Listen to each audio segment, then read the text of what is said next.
Welcome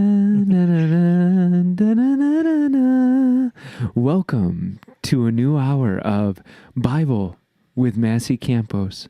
And now your host for today, Pastor Massey Campos. We want to welcome you by offering this here Bible to you. If you want to go down to your local bookstore and purchase one, we can sign it for you. We can even have Jesus sign it for you.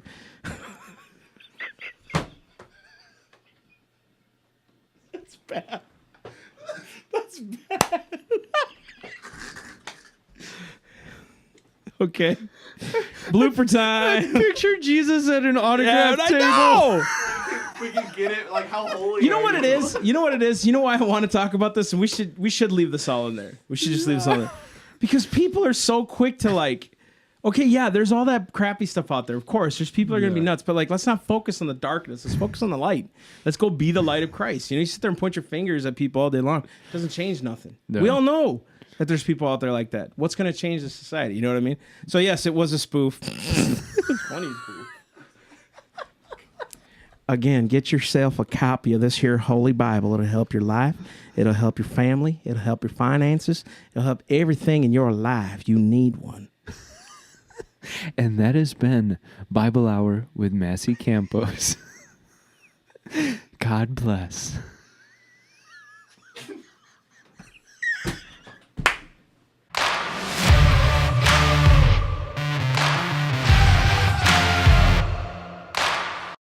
Welcome, everybody, to Self-Evident Podcast. This is number 25. 25 in the house. Guys, seriously, thank you so much for tuning in. Again, we have a whole bunch of cool stuff that we're going to talk about and some things we're going to segue into next week, I believe, because we're going to talk about some really important and necessary things. I've been getting a lot of questions about different topics like the Bill of Rights and what are the powers of government and how does that work with the states and all these things. And we really got to delve into these things because that's going to, set people free and hopefully give them answers to what's going on nationally. And one thing we've been really trying to stress now, pastoring with the devoted, the young adults here, I can't preach nationally when I'm not preaching locally. So that's one thing we always want to work on too. So we want to encourage you in that. And again, check us out on YouTube on Self-Evident Ministry, which some of you are here, or you're on Facebook right now at Self-Evident Ministry. If you guys go on Twitter, we have our new Twitter handle. It's selfevidentpod_. So please get on that. You guys can subscribe to follow us on Twitter and also on Instagram. We have Self-Evident Ministry. Thank you again for tuning in. But today, what are we going to talk about, Mikey? Mikey! Who's Mikey? I don't know. You? Sure. I'll take it. You're Mikey. No, you're Miguel. Fine. Miguel. Canada Bob, Miguel, Mikey, Mike. Michelangelo. Yeah, you're Italian. I wish. Right. No, I'm just Dutch. No, you really wanted to hit. We were going to hit on judicial activism, but I wanted. What? I like that. What? Jonathan's ready for judicial activism. Well, we're going to talk about that next week, actually. Which we will do next week. This week, kind of what we wanted to discuss was we wanted to discuss Generation Me, and the idea of, are we getting into a generation of it's about me, a more of a self-focused generation, right? And the dangers of that, and where has this generation not been Generation Me? I think sometimes they get a bad rap from the baby boomers that they're this completely out of touch. I'm speaking mostly of like the millennial generation. Yeah. Totally. Completely out of touch, completely useless. But we've had discussions, right? Tons. We've had discussions about this topic, especially in the Christian world. Yep. You have this idea of what's God doing for me? How does God relate for me? God always chases after me. And we started to hit on this topic because if we get that wrong, if we get the focus wrong of what is it about, then we get everything else wrong. Because we look at our church, we look at our government, we look at our personal lives. When the focus isn't on the right fundamentals, everything else goes wrong. Bingo. Yeah. Bingo. And I think this topic's going to actually lead well into next week, because why is it judicial activism has such a stronghold?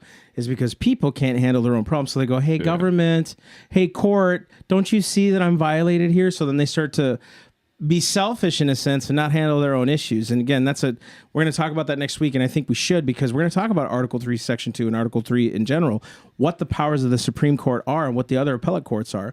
That's why we didn't talk about it this week, because I still want to do more research. We both are going to do more because we want to bring you facts. We don't want to bring you opinions. And when we bring an opinion, we let you know it's an opinion. And then you guys can comment as such. But Generation Me, going back to this, I notice this more and more. If the wrong heart is focused on me. So in other words, we've got a lot of Christian songs and all these things about me, and he's chasing after me, he leaves the 99 for me. He's all about me, right? The wrong, unconverted heart will look at that and say, see, I need constant encouragement to know that I am in the love of the Father. A true convert says, I'm encouraged by that song because he does chase after me. I'm going to now go do what he did for me. Yeah. Right? So one says, just constantly feed me. I've got all these problems and blah, blah, blah, blah. And I'm just talking strictly in Christian circles. But the real convert says, I know he did that for me. Now, how could I give that to them? What he did for me. To he who's been forgiven much, loves much, right? So if I love as he loved, that's the true proper context of, that's why he left the 99 for one. Yeah. That's why his love, I know his goodness chases after me. I know his goodness is for me. His goodness led me to repentance. Let's take it to the secular world. A lot of these young people today, I don't blame them for needing constant encouragement because they're not getting it from home in a lot of ways. You see a lot of kids who are wayward, and I'm not saying in every case, okay? I'm not making a general statement. I'm saying there's many cases where you see kids come into, let's say, a youth group or at school right now, they can't even look at you in the eyes because they have no self-confidence. Where's that coming from? Are they getting that encouragement from home? So sometimes they'll go to a church service, hear that song, and be like, oh, I just want to be constantly drawing on people. And you know what I'm talking about. There's people like that. Yeah. This generation has done how do I say it? Because I can't blame them for how they're taught, but yet I have to hold them accountable for the decisions that they make. We're in a dichotomy as an older generation trying to teach this younger generation not to be selfish, because you can get mad at them all you want. And I'm sick and tired sometimes of people saying it's this stupid Tide Pod eating generation. And I've said this to you before 100 times. Who taught them? Yeah. Who taught them this? Who taught them that their identity was in doing what they felt was right in their own hearts, not God's heart, right?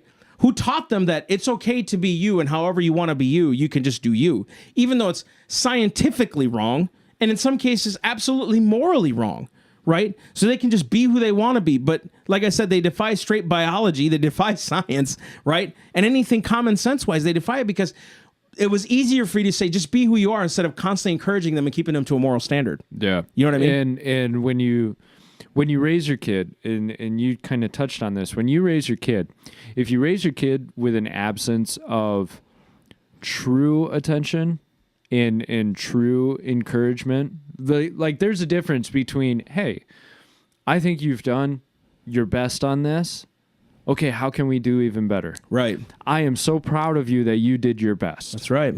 Okay, I'm going to walk with you to improve this skill. I'm going to walk with you because I love you and I know how great you can be at this. That's exactly it. That's completely different from, you are the best ever, here's an award. That's, oh my gosh. Right? Yep. And so the kid that gets raised with the right fundamentals of confidence of when we talked with Pastor Todd, we talked about that whole self-esteem movement. Yep. Where the idea was you've got to inundate them with as much self-esteem as possible. Right.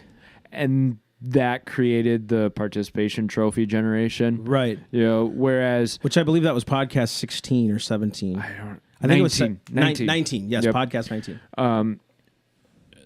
The difference is when you're raising your kid with the right confidence building, which actually comes from them doing it themselves. Bingo. You just guiding and walking along. Yeah. Right? When that happens, when they become an adult, they have a lot less struggle with needing self-confidence, and they're not looking to everybody around them in order to give them the self-confidence. They have it because they've achieved their own, right? Whereas the other side of it, the participation trophy generation, or that segment, they end up deciding that what you've got is, I need everybody to tell me I'm good in order for me to have confidence. That's dangerous because it builds a false pride is what it does. Because what happens, right? Like, so kids, when they leave high school, right? They leave high school and then they go to college. If all their self-esteem level got them was what high school could give them and the stars and lights, and also you go to a place where nobody knows you, they fail, right? There's this false sense of confidence in them. Confidence doesn't come from what outside is.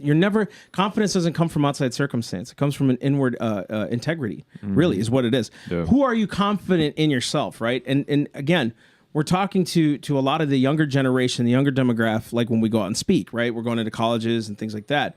Just most recently here, yesterday, actually, to the day of this taping, it was on Monday night. Monday night? Yes, Monday night this week.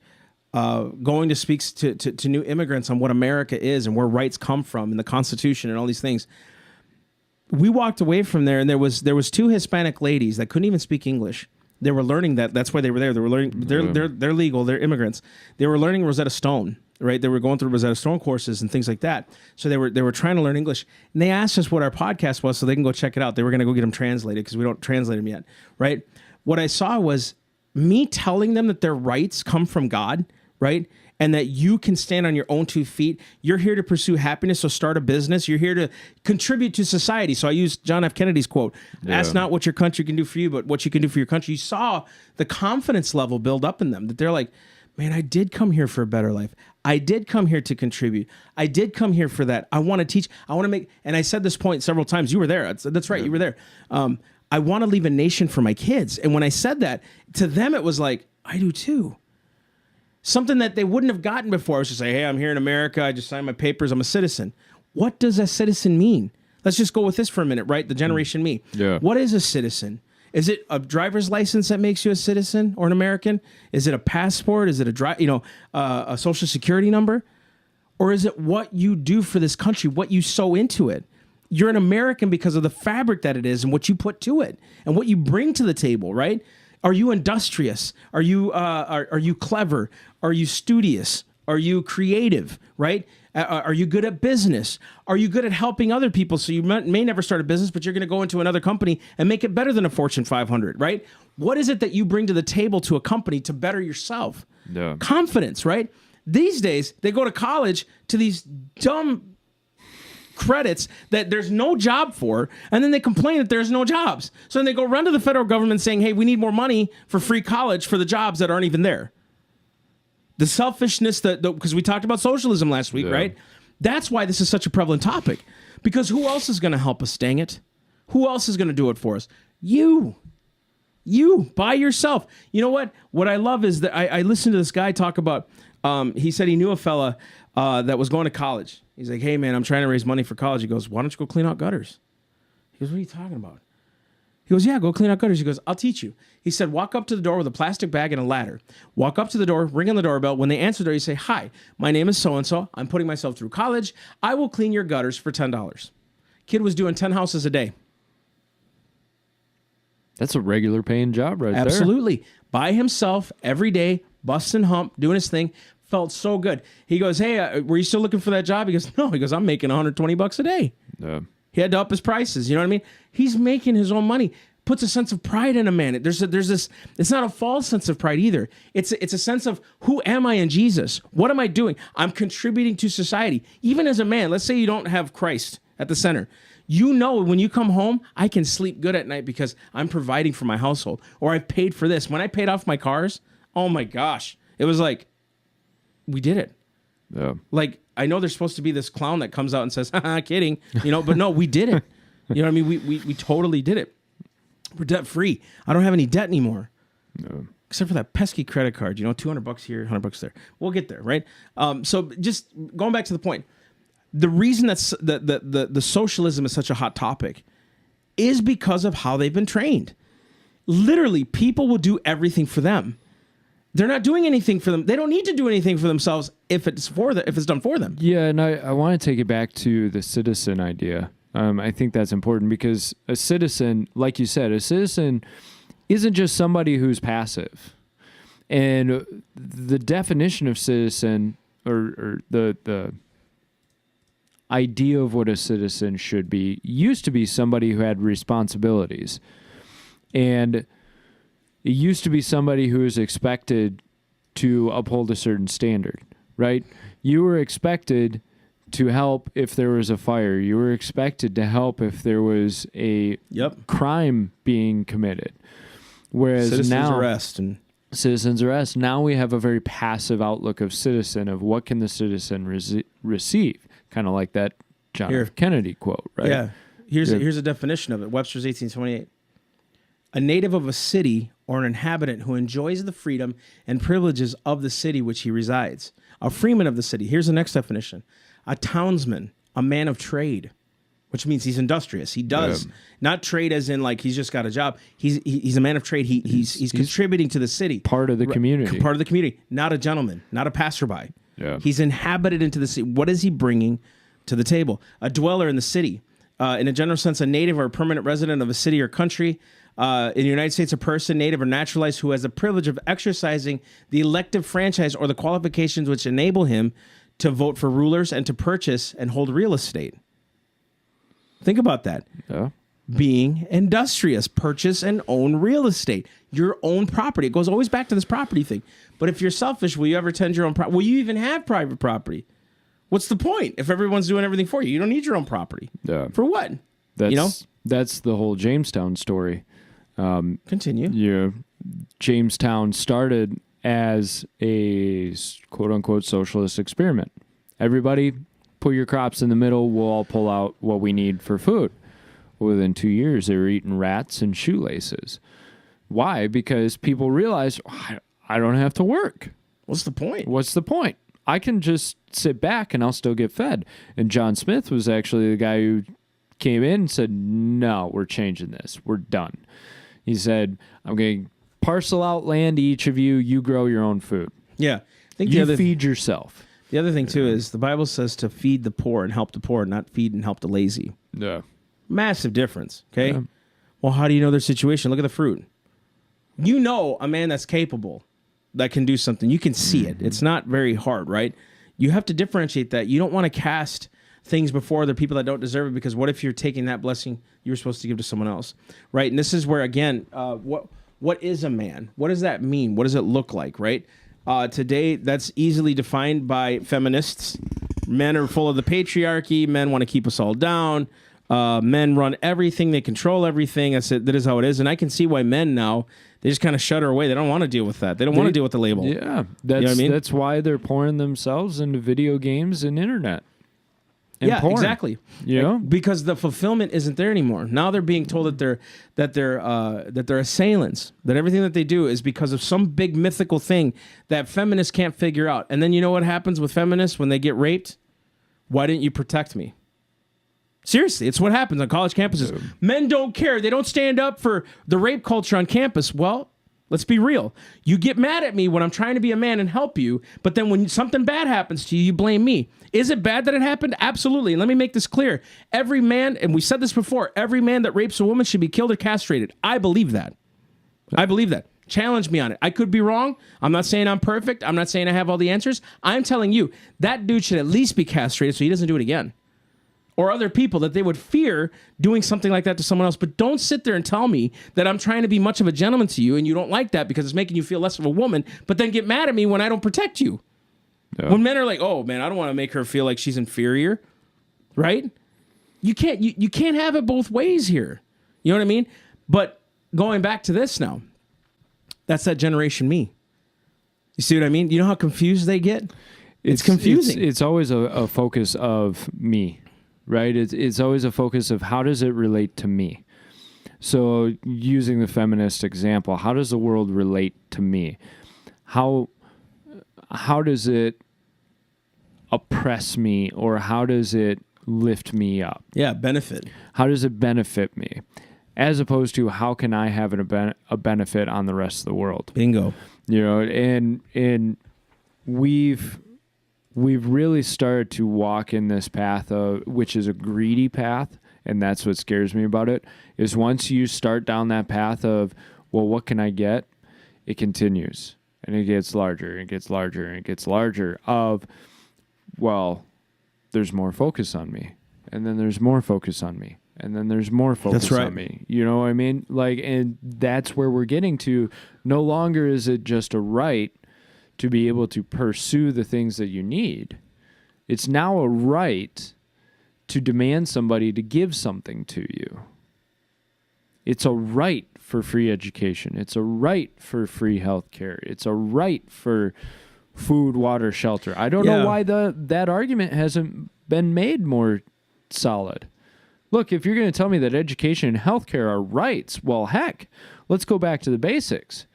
House, food, clothing, and water. Bare essentials are a right. Bare essentials are a right. Why aren't Right. you fighting for those first? But that's the idea is, oh, well, I should be given these things. That's different from I should be allowed to pursue these things. That's right. You know? That's right. And you'll never, I got to be honest here too, and I don't care if anybody's listening and they agree with this or not. A lot of the issue is you're never going to enjoy what you've got unless you've worked for it. Yeah. It's just, that's the simple truth. The bottom line is, I think too, like if you look at a socialist agenda or a lot of the programs that are happening right now, right? I think in a lot of ways it's the idea of, well, it doesn't matter what it costs because I deserve it. But I think we're arguing the selfishness stuff and socialism stuff the wrong way. Why aren't we arguing it as a moral issue? Straight up theft. No. Theft. Not how much it's going to cost and it's going to cost us trillions. We're going to be bankrupt. No, morally, it is wrong to steal. It is wrong to steal. It's wrong for you to covet what I have. It's wrong for you to do that. You know how covetousness is different than pursuance? One takes action, one just desires. There's a difference between, man, I want that. I'm going to do everything I can to get that, and I'm going to envy that person. And that's not what happens in an industrious person. An industrious person goes, man, I want that too. But I bet he had to bust his butt to get where he's at. No. So he'll turn it into action. The rest of them turn into babies. Really, it's what happens. And then, again, like I said, we run to a government. How come they have all that stuff and I don't have what I want, right? Well, sorry, bro. Do you know how many sleepless nights those cats had? Do you know how many times those guys had to get up? I bet you, we watched, remember that video we watched yesterday, bro? On PragerU, when he said that the Australian guy was talking. He was talking about the uniqueness of America. He said in this country, he said it takes most businessmen, it takes them 4 times to fail, and on the 5th when they succeed. He said, but in this country, you can do that. You can fall, start again. Fall, start again. You can't do that in other countries, right? But people don't know that you can fail. You just talked about that trophy thing, right? They know that it doesn't matter what I do because I'm not the best at what I do. I'm just me and I'm a champion. But you remove the boundaries of best.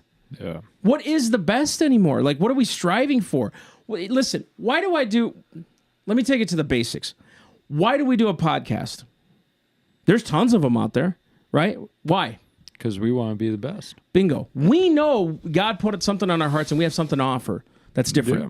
We're not Ben Shapiro. We're not Steven Crowder, which we love. We watch all the time. Guys, check them out. Louder with Crowder. Absolutely. And the Ben Shapiro Show. Please go on there, subscribe. Look them up. They're awesome men, right? We bring a biblical view of things. Not just a constitutional view, because that's important. But even our founders, Benjamin Franklin said, only a virtuous people are capable of freedom. Yeah. Only a virtuous, you know what virtuous means? Excellent morality. Only people of excellent morality are capable of freedom. John Adams said our Constitution was made only for a moral and a religious people. It can't work in any other government, he said, unless you're morally upright. What are you seeing today? We're morally not upright in a lot of ways with these young people, marching millions at a time to kill babies, basically. Is it any wonder that there's so much confusion in America? Because this system won't work if you're immoral. Well, and to pull that back into perspective of the Generation Me, look at what Satan's downfall was. It was pride. Yeah? What was it? It was me. I want to be. I will ascend my heaven above. I will ascend. My throne above the heavens, yeah. So it was a self-focus. Isaiah 14. It was a self-focus. When you lose your morals when the focus becomes self. Why do we call Christ's sacrifice the greatest sacrifice of all? Because he sacrificed everything, including himself, for everybody else, even those who would reject the gift. And when we're told the greatest thing you can do is lay your life down for your brother, that's because it's a selfless act. Mm-hmm. And we're losing morals because we're losing the sense of selflessness. We look at the founding fathers, and one thing that kind of struck me yesterday while you were talking was how if these guys came, and this is a cliche thing that a lot of conservatives say, if the founders came back today, they would be absolutely disgusted. I don't disagree with that, but I think we kind of gloss over it. True. Think about what these guys were talking about in setting up their own country. They weren't just paying lip service to the idea of morality and justice, which we hear all the time from our politicians. Our politicians are always talking about, a fair and equitable world and moral and just world, and we need to rise up. And they're full of it. That's right. Every single one of them is That's right. full of it. Whereas the founding fathers, when these guys spoke these quotes, you could feel They the had truth. thought this through. They had thought this And through. they practiced it. The philosophy, the theology, all of it Yep. boiled down to, we want a moral and upright country. That's exactly it. And we're willing to give everything in order to achieve that, which is completely different from what people today would do. These guys gave up their families, their livelihoods, their lives in order to create a moral and just society in a free country. They put their money where their mouth was. We're running into the problem of we're self first. We're self-focused, so then we're losing the moral. Yeah. Because all of a sudden I can start to compromise. If it's about me most, well, why not compromise in order to get a little bit more? Why not to have a little bit more greed? Why not tell a lie in order to justify this? It's the selflessness that says, no, I'm not going to lie, because that hurts other people. That's right. As well as myself. That's exactly I'm it. not going to be greedy because that takes from other people. That's it, dude. You know? So it becomes down to the moral issue. Are you willing to take a step further for your neighbor, right? There's a quote, I can't remember by which founder, and usually I'm good at these. The cowards didn't make our republic, and cowards won't preserve it. They won't keep it. Amen. They didn't make it, So true. and they won't preserve it, right? Here, let's talk about some quotes from the founders about this. Freedom is not a gift bestowed upon us by other men, but a right that belongs to us by the laws of God and nature. That was Benjamin Franklin. Here, let's think about this. Only a virtuous people are capable of freedom. As nations become more corrupt and vicious, they have need of more masters, because you can't self-govern yourself because you're so selfish, right? You need more masters, so we need more Supreme Court. We need more laws. We need more bureaucracies, because people, obviously, you know what? They can't keep to themselves anymore, so let's legalize weed because, hey, guess what? It's not that big of a deal, which I don't even think weed should be illegal. Nothing should be, you know what I mean? Like, they'll never learn. I'm not saying from a moral standpoint. I'm saying government doesn't need to be involved in that, right? Again, why are they involved in that in the first place? But because we're corrupt and vicious, we need more masters, right? Because we can't see ourselves through, we need more people to tell us what. That's why when you had people like, we'll use this example, like Michelle Obama, right? She had this thing about school lunches and things like that. I'm not saying she made it law, but it's like, we want you to eat good and eat right. We want you to, you know what I mean? Because obesity is bad, right? So instead of teaching the parents, okay, why don't we feed our kids? We're going to make sure that at school, we're just going to feed them. You may not even agree with it, but we're going to do it. See what I mean? Yeah. How like they took it over. Benjamin Franklin also said, this is the motto of the University of Pennsylvania. He said, laws without morals are in vain. Make all the laws you want. Matter of fact, I'd say this to conservatives all the time. We've talked about this before, right? Tell a Republican, you can make all the laws in the world to make sure that your views, conservative views, are done. If the people still are corrupt, in 10 years, you'll have a worse society, because you're teaching them to love law. You're forcing them to love the law instead of teaching them to love the law, right? Here's another one. John Adams said, it is religion and morality alone which can establish the principles upon which freedom can securely stand. The only foundation of a free constitution is pure virtue. We're missing the point. We talk about selfishness, but it's because there's no virtue anymore. Yeah. Virtue teaches you to deny yourself. Virtue teaches you to love your neighbors yourself. Virtue teaches you, I'm going to sacrifice myself and not sleep with that chick 100 times or sleep with the next 50. Virtue teaches me to restrain myself. It teaches me how to be a better man. It teaches me how to be a better husband, a better father. Virtue, because I'm thinking about them more than myself, right? Lovers of pleasures more than lovers of God, the Bible says. This is what they become. We've become now, like the Bible says, brute beasts. We love ourselves. We don't even care anymore about people. How can people benefit me? Again, it goes back to that quote. Ask not what your country can do for you, but ask what you can do for your country. That's what's been happening, right? Here's another one. To suppose, this is James Madison, to suppose that any form of government will secure liberty or happiness without virtue in the people is a dumb idea. It's a farce idea.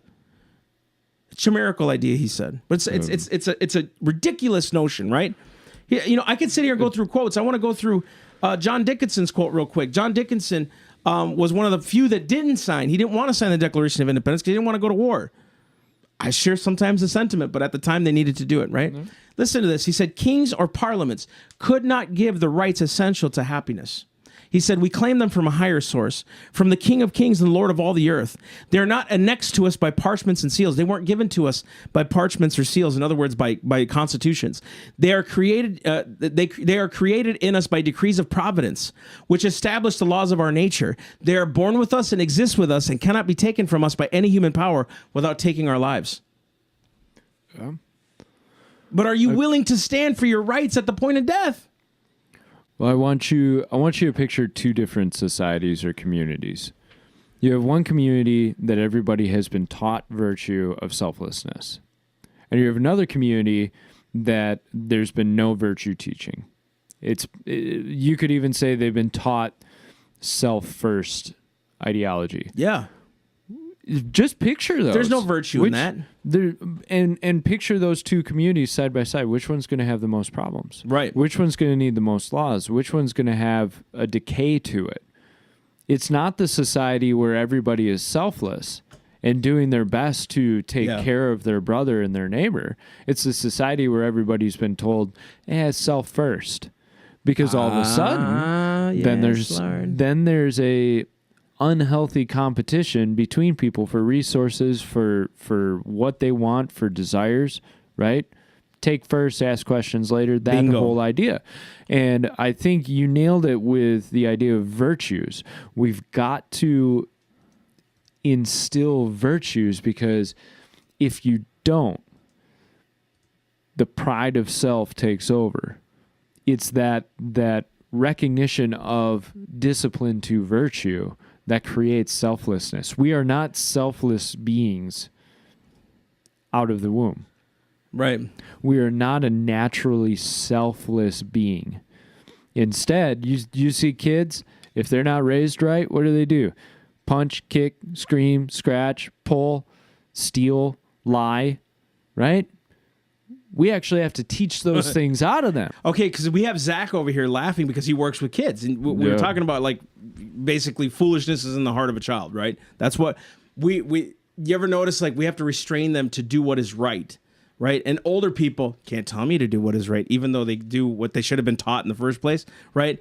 Or like your girlfriend, she works at a school and she's active and she sees what's going on in the youth. And I really want to continue on this whole thing of selfishness, but bringing it to the founders and bringing it to Scripture. The bottom line is, man, if we understood the role of Scripture in our lives, if we understood even God, right, you would see something bigger than you created you, and you would want to know what He wants for your life. What is that going to look like?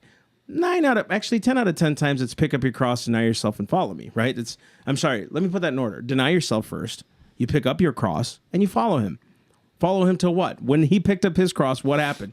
He died, right? And we're going to die to ourselves. That's what that means. You're dying to yourselves and your desires and your flesh to give to others. That's why you see it. Most charitable causes are Christian. It's like some 90% of the causes that helped out in the Houston hurricane, Christian organizations. Never heard about that online, though. You heard about FEMA, right? But you never heard about the Christian organizations really helping and stepping out of their way. And I kind of want to reference a couple more founders. If you look at George Washington in his farewell address, he said this: of all the dispositions and habits which lead to political prosperity, religion and morality are indispensable supports. Of all the things that makes us happy, it's religion and morality that are the supporters of it. He said you couldn't even call yourself a patriot if you labored to subvert them. He said, in vain would that man claim tribute to patriotism who should labor to subvert these great pillars of human happiness.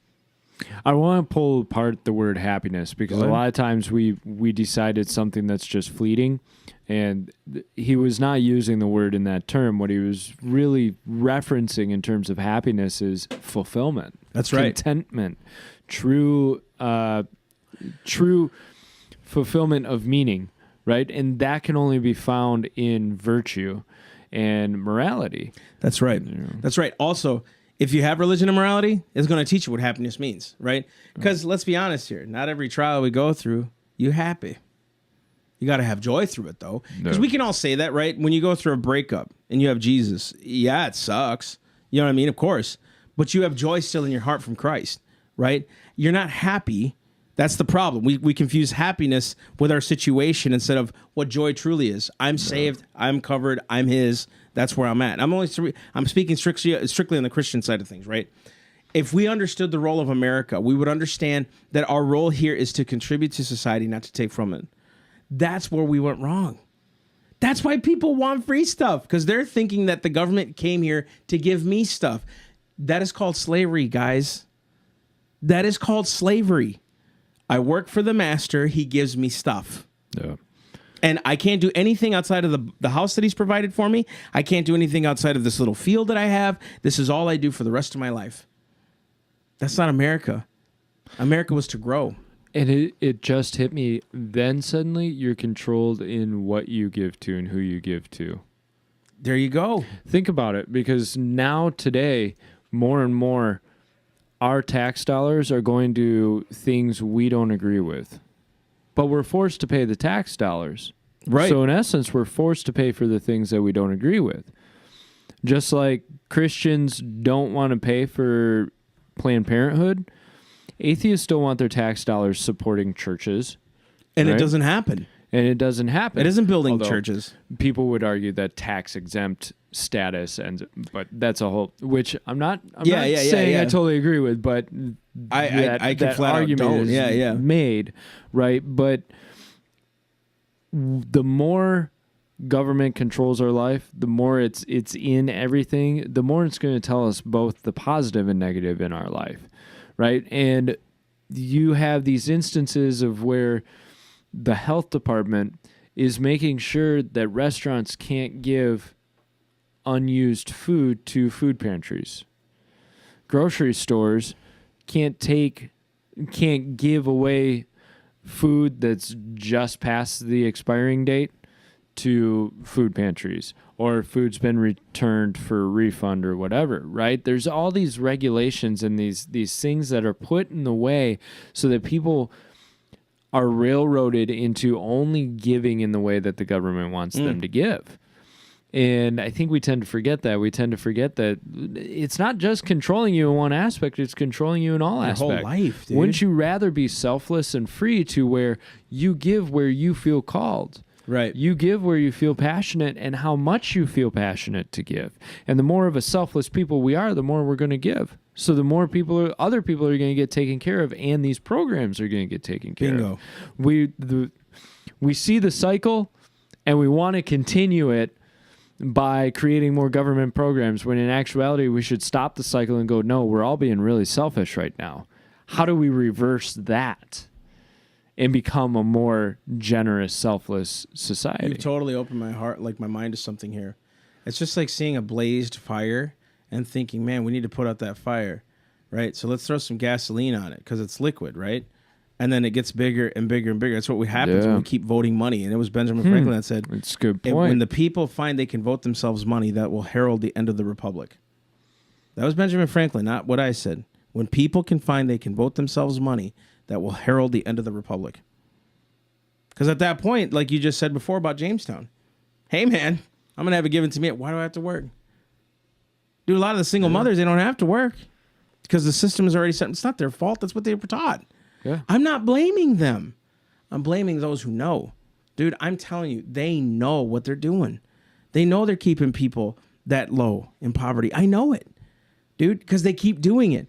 You know, they already know we spent $22 trillion in the war on poverty and it's made it worse. Yeah. They keep doing it. Wouldn't you think, like, okay, I'm spending, let's just say I had an old resto mod, right? I'm trying to rebuild a Mustang.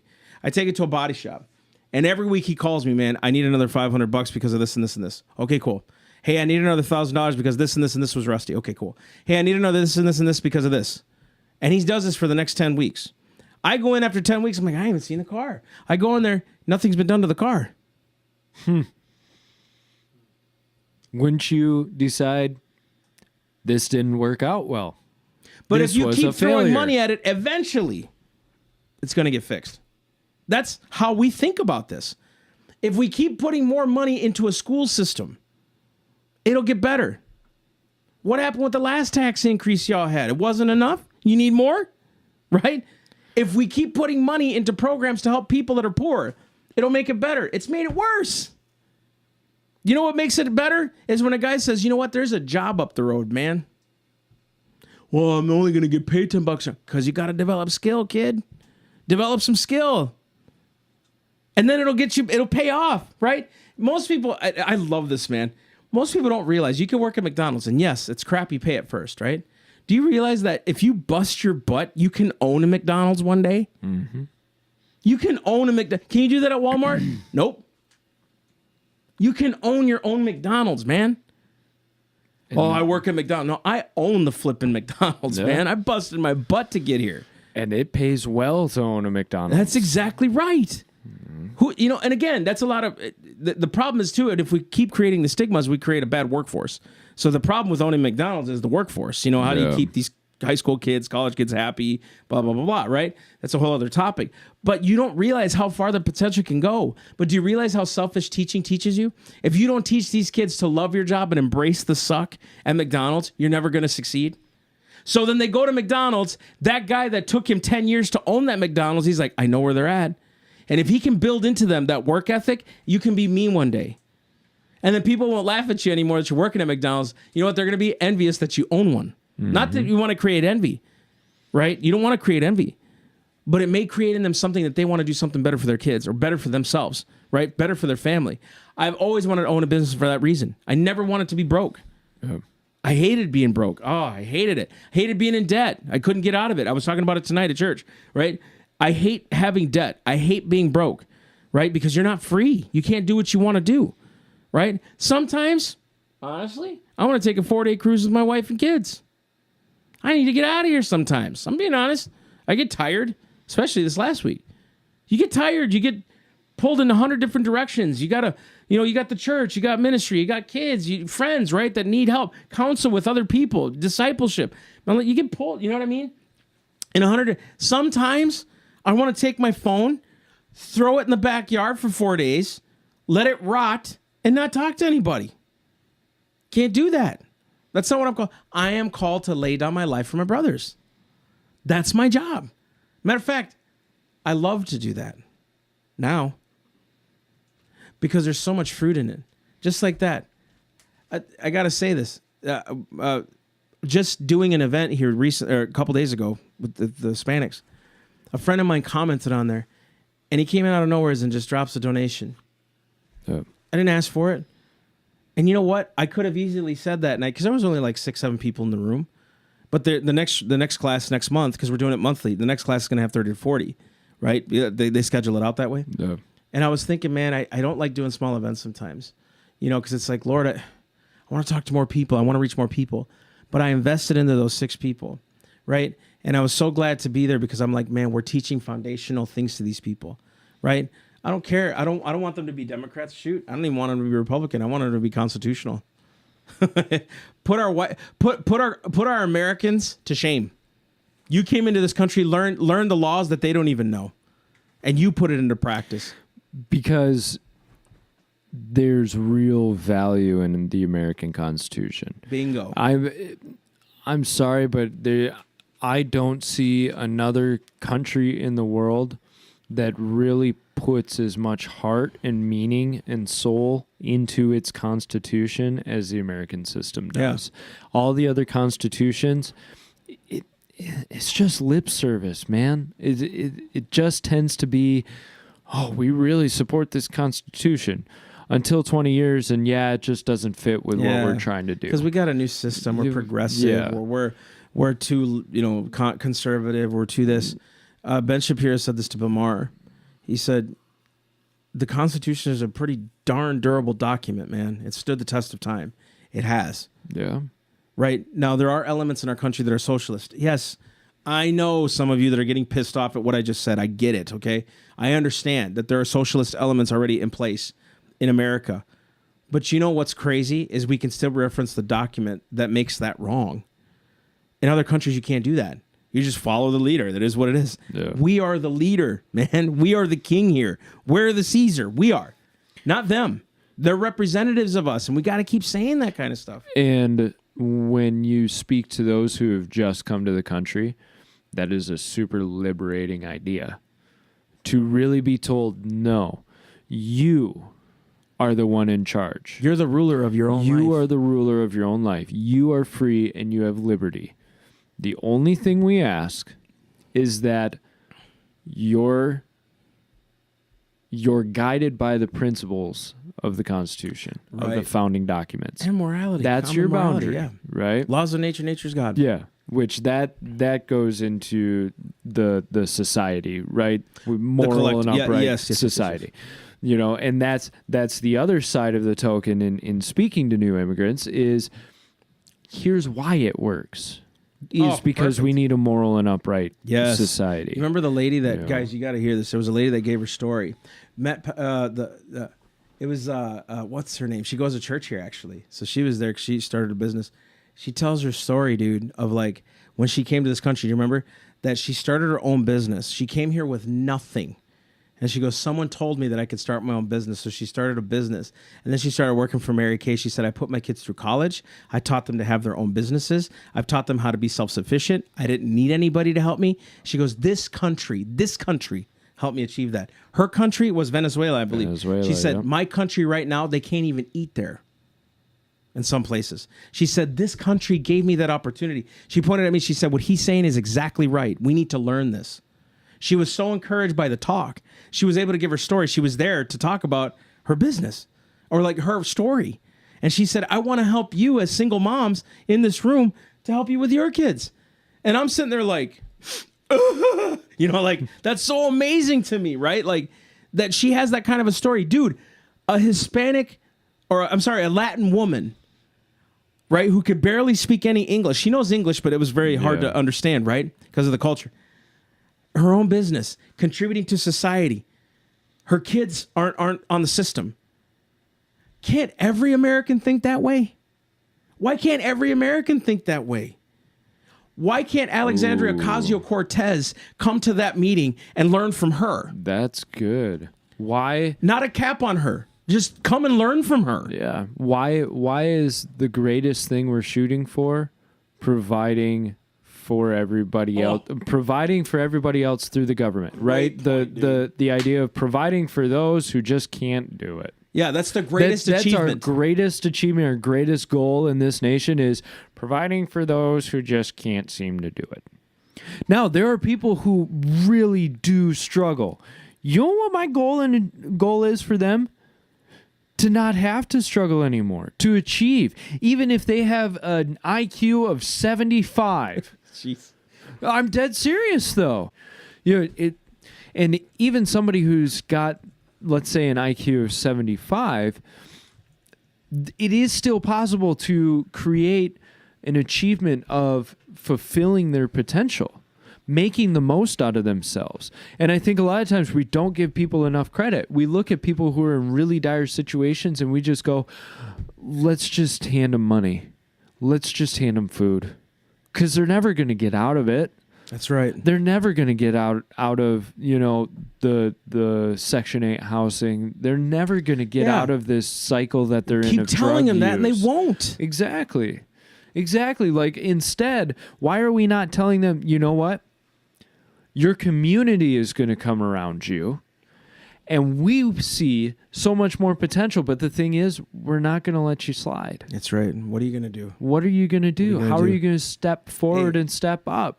That's my goal. That's right. You remember, Zach, when you were like, man, why don't we have the videos up and devoted? And I'm like, I don't know, Zach. Why don't we have the video? I don't know. Why don't we have the slides up there? I don't know, Zach. Why don't we have the slides up there? Well, I think we should do something about it. You were like, I think we need to do this because if we're going to prepare for blah, blah, blah, I'm like, what should we do, Zach? I'm going to go do it, Zach. You know what I mean? Like, we know, so empower them to do it. Yeah. Empower them. We're standing out there with 40 Days for Life right now. Laura's like, I really have a passion for this. Fine, you take it over and you set up the schedules. She's gone way above and beyond to do this. We're standing outside the abortion clinics to protest, or not protest. I'm sorry. We're standing out there to pray. And to bring. I'm saying others have protested. We don't want to do that. We want to pray for them and bring them into salvation and help their babies and stuff like that. There's one when he was talking before about we want to help them not be dependent. There's a case, and I hope I get his last name right because I never could ever pronounce it. Nick Vujicic, I think is his last name. And he was born with tetraamelia syndrome, which he didn't. He was born without arms and legs. He's married. He's a motivational speaker. He's an evangelist. He's got a baby. Right. In essence, this group is a company. He's got several kids. Yeah. Well, now several kids. You're right. He's got more than one kid. I forgot. Yes, he's had a couple more. This guy with no arms and legs has found a way to touch a nerve with people, to teach them leadership. So do you need your faculties? No, it's you. It's the confidence you have inside. There's another girl named Jen Bricker you can add to this. She was born without legs, right? A foster parent took them in, a home. I believe it's in Illinois. She became a tumbling champion in high school. Now she does aerial acrobatics, and now she goes around speaking just like him, right? Do you know her sister? Her biological sister was Dominic Moceanu. She was an Olympic medalist. She said growing up, Dominic Moceanu was my idol. Whoa. And they found out later on that it was actually her sister. They're sisters. Right? But she goes, in my household, we were brought up that you can never say the word can't. That's awesome. Look at her. She played softball, basketball with no legs. Softball. She was on the softball team, basketball team, gymnastics team, tumbling team. That's cool. Because she was taught that she could. Yeah. When are we going to get this out of our head? You're not a victim. You can do this. I don't want you to remain a victim. I never want my kids to come and say, I can't do that. Oh, ask my wife. I don't know where my clothes are. I can't. Oh, dudes, look, I love my children. I do. But there's times where it's like, what did you say? Sorry. Yeah, get it. Go do it yourself. You know how to do it, man. Right? It's not a mean thing. I'm not mean to my kids, okay? But it's like there's times in my heart where it's like, guys, we've already taught. You already know where are your clothes? Third drawer. Where are your right there? Then you don't change much. You got uniforms. Get it yourself. Get it yourself. I'm not saying go cook bacon. They're only 5, 8, and 10. Okay, I'm not saying that. I'm saying there's basics that they can do. But if I continuously tell them, or if my wife says to them, which she doesn't do, if she's always like, "But honey, I just want to do it for them because I love them so much," and they just can't do it. They're too young. They'll never grow. Yeah, that's the curse. What's it called? The curse of the Oedipal mother. The mother who wants. What? Just roll with me, all right? Jeez. The Oedipal mother? The mother who does everything for the child. Oedipus. It's I've heard of that. It's a mother who does everything for the child. And basically what the mother's saying is, all you need to do is stay and love me. I'll do everything else for you. I will keep the world out and protect you completely and provide for your every need. All you have to do is stay and love me. Which I'm not trying to get psychological, but is that an insecurity in her? Absolutely. Absolutely.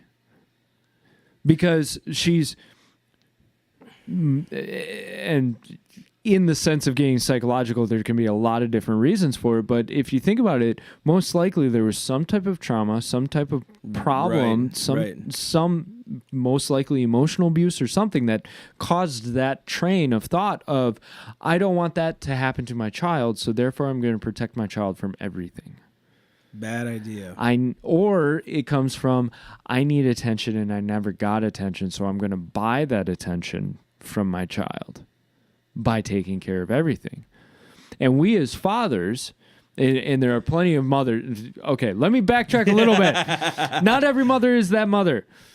No, they're mothers not. want to nourish, and healthy mothers also want to see their child grow up to be a successful, independent, formidable adult.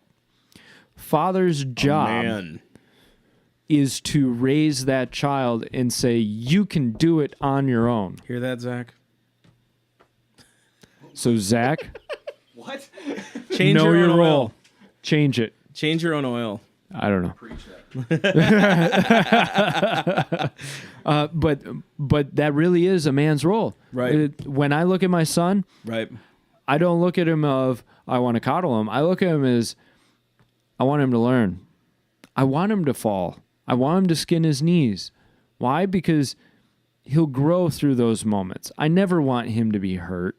I never want him to have a devastating failure that he can't get back up from. That's right. I want him to go through the problems and situations of life enough to where I know when I kick his butt out at 18 and shut the door behind him and celebrate with my wife that he's out of the door finally, that he'll be fine on his own. Yeah. And if anything, he'll be itching. He'll be going, Dad, I'm ready to go. Huh? You got a place to live? You got a job? Yeah. You ready to go? Dad, I'm ready to go. All right, get your butt out. Yeah. Then you're no longer shedding tears of, because I know when my kids leave, I'll be a big softy. I'll probably shed a few tears. It's not going to be tears of I don't want them to go. It's going to be tears of I'm proud of them. Now look at them. Look at them. Look what they're doing all on their own. Will they fail? Absolutely. I want to embrace their failure, right? Because they'll never succeed if they don't embrace where they're at. A gentleman said that tonight at Devoted. He's like, learn how to live broke.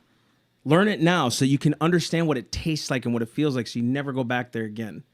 You know, you don't want to go back there. And if you end up going back there because you failed, you'll know how to get yourself out of it again faster. Absolutely. He knows, right? So embrace where you're at, guys. Don't be selfish. Embrace the suck, right? A lot of guys say that stuff like Gary Vee and all these guys, like that Navy SEAL. I forget his name. It talks Jocko. about... Yeah, Jocko, that's right. Embrace where you're at so that you can move forward, right? I wish we could... And we are teaching that now. We are teaching more of that stuff. And you know what? We're doing it through our kids. You know, when this guy one day has kids, when Zach one day has kids, that's what they're going to teach their kids. This guy wants to run a business. Why? And what are you, 21, 22? 21 years old. He's starting his own business already. Starting his own business. That's amazing, man. He's been working for his father for how long?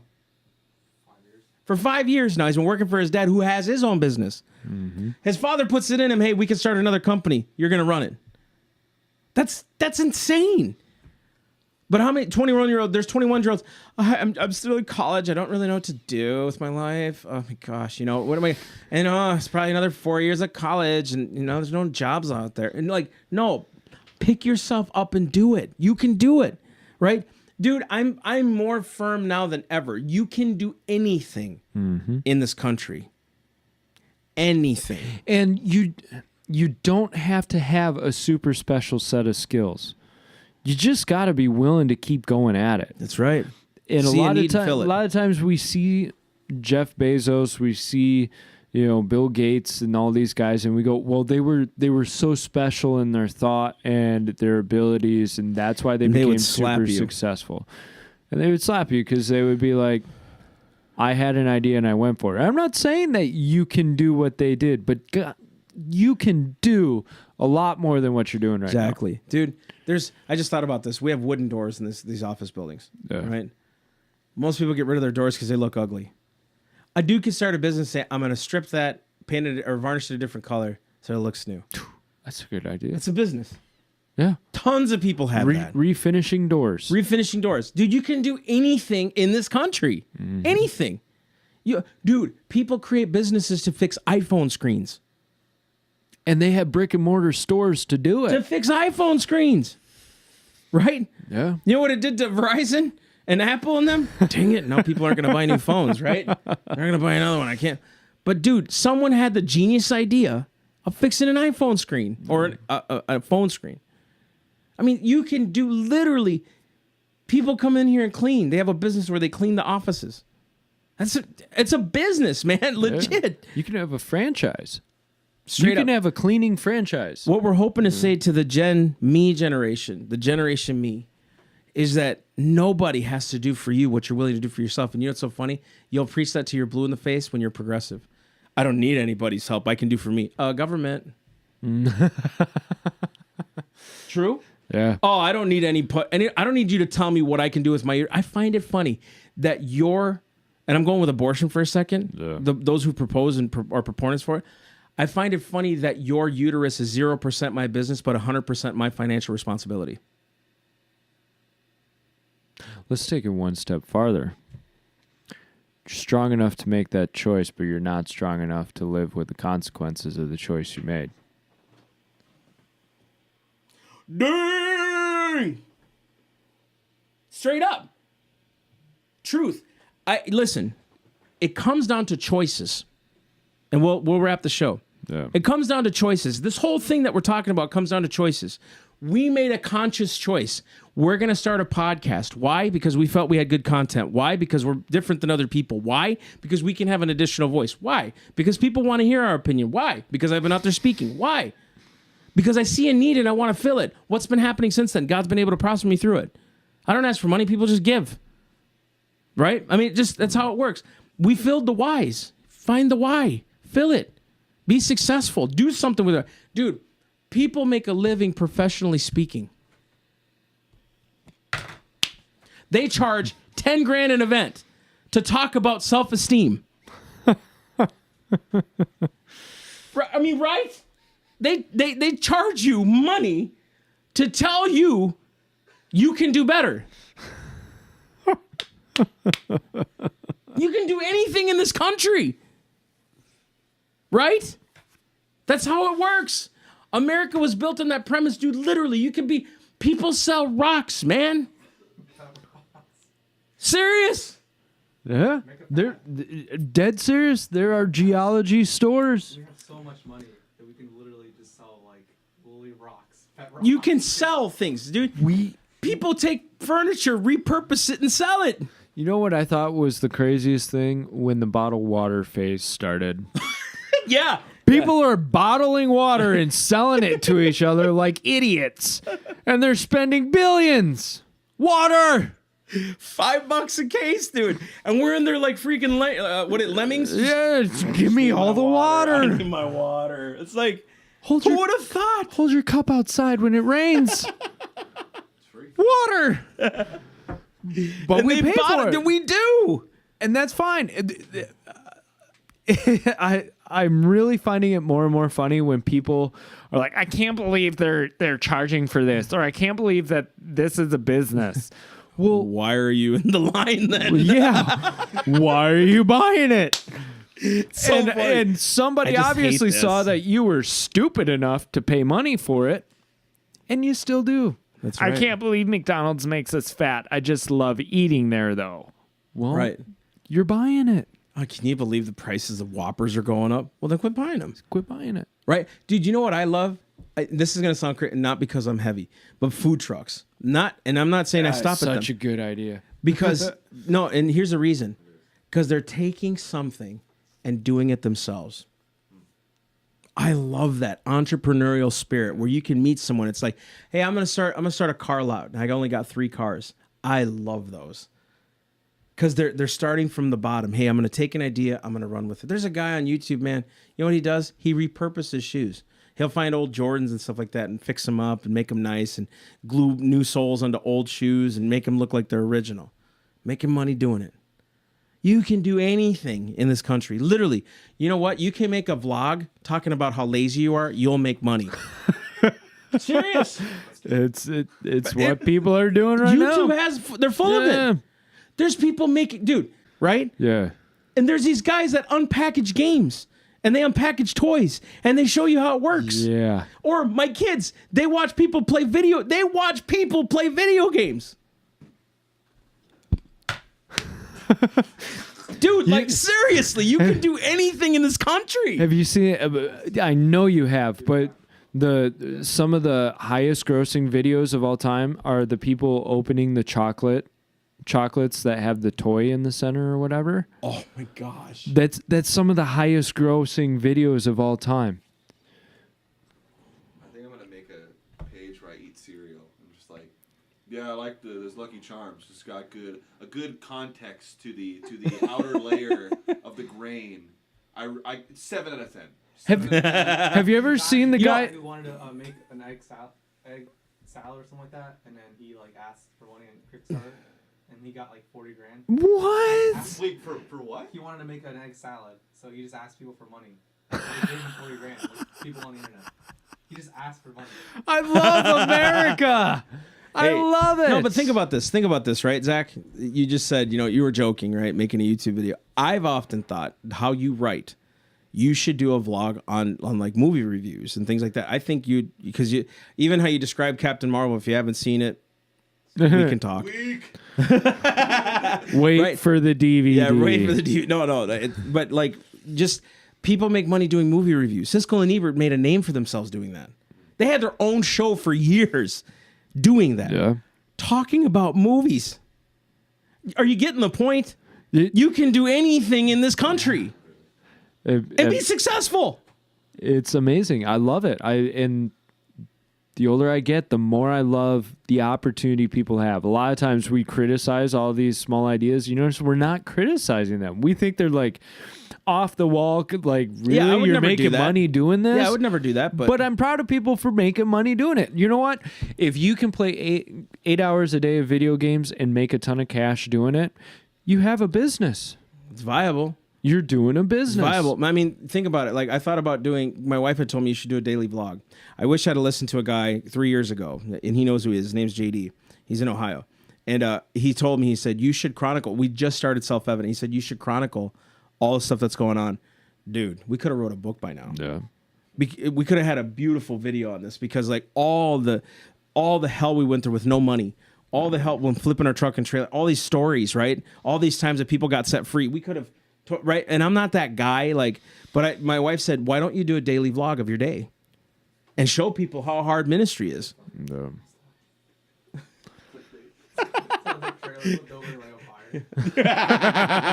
Right? Or what is it? I was starving today. That's right. I was starving today because I went to lunch at 1:30. This is good, but seriously, guys, back to the point. Why again? The podcast itself, we know that there's value in this, and eventually it'll create its own base and all these things. We don't have to do much; it'll do what it does, right? Yeah. We just have to get more notoriety. That's what we're doing. Something that we feel is in need to be fulfilled, and every one of my board members is behind it. It's the first time we've had a unanimous, like, hey, man, we're behind the podcast, right? Other times it's like, okay, let's ask questions here, let's do this. No, they knew because they've seen the fruit, right? Having the ministry. Dude, I could give you so many stories. But back to the point, I just want to say, Generation Me, we can help fix this, right? It comes down to even what our founder said about religion and morality. It comes down to what the word says. Study to show yourself approved unto God, right? Rightly dividing the word of truth so you're not ashamed. It comes down to when the Bible says that if a man doesn't work, neither should he eat. You know what I mean? Stuff like that, like going back to the basics and understanding why God creates this. Why did he create you in the first? Like, let me ask you that. Generation Me, why did he create you in the first place? Why did God create you? What's the purpose? To do something with you. To make you something that you're not. Because you're special and a peculiar people when you're his. When you've claimed Christ as your Savior. When it's just his pleasure, his atonement and his atonement alone that makes you saved. Not works, not anything else. God, it's Jesus Christ and the faith in Christ. And you can only figure that out when you start losing yourself. That's exactly it. And people get scared of that term, losing yourself, because they think that means you're losing your identity. Truth. What is actually happening is when you stop looking at yourself long enough to see Christ, Christ will start placing in your true identity. And the true colors show. Instead of all of these protections and defense mechanisms and manipulations that we put on ourselves to try and present ourselves to the world, all that starts burning off, and we become our real, true individual self through Christ. That's good, right? And you gotta start the selfless process. That's exactly right. Well, guys, we want to say thank you again for tuning in. Again, this is podcast number 25. Thank you so much for going on our website. Again, if you want to check it out, go on to theselfevidenttruth.com. You guys can find out how you can support us, especially the podcast. We could totally use it. There's a lot that we're doing now, especially locally. We're traveling here starting at the end of March. I'll be going out to Missouri at the end of the month here, so please pray for us. We're back on the road again. We'll be back in April again. Traveling, so we're just slowly but surely coming back to ourselves. So again, guys, thank you so much for tuning in. Peace out. We love you. God bless you. All right. Love you guys.